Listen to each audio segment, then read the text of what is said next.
If you're going to bring a fairy tale to life, this isn't the worst way to do it.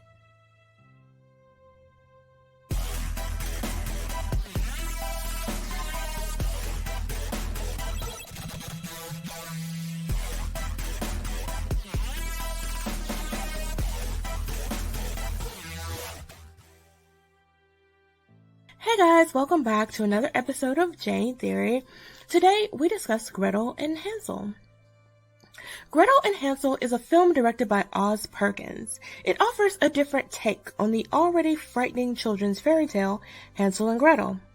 If you don't remember, in the original, Hansel and his sister Gretel are abandoned in the woods by their parents, whom are unable to take care of them in the midst of a long famine. There they happen upon the home of an old woman, and the starving children are enticed with an assortment of foods and treats. They soon discover that the woman is a witch, her home is a trap, and her food is intended to fatten them up for her own supper.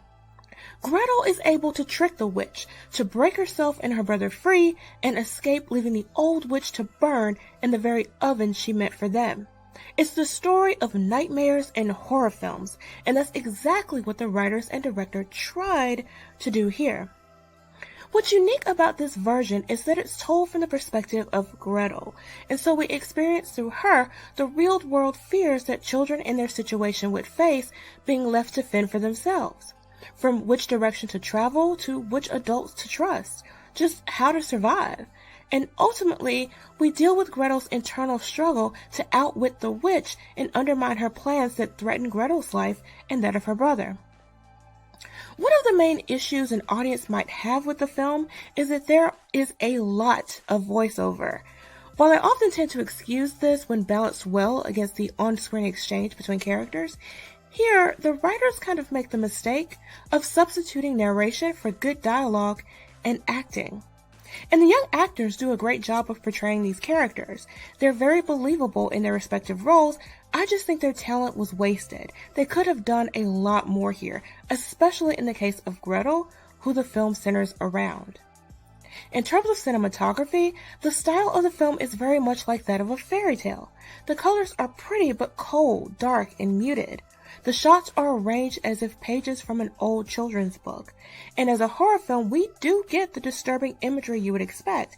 It just feels sometimes that style took priority over dialogue, with the exception of a few Shakespearean lines here and there. Another problem with the film is the pacing. The runtime is 1 hour and 27 minutes, and it feels like 27 minutes too long. A lot could have been cut that was clearly only included for artistic reasons, not for moving the plot forward.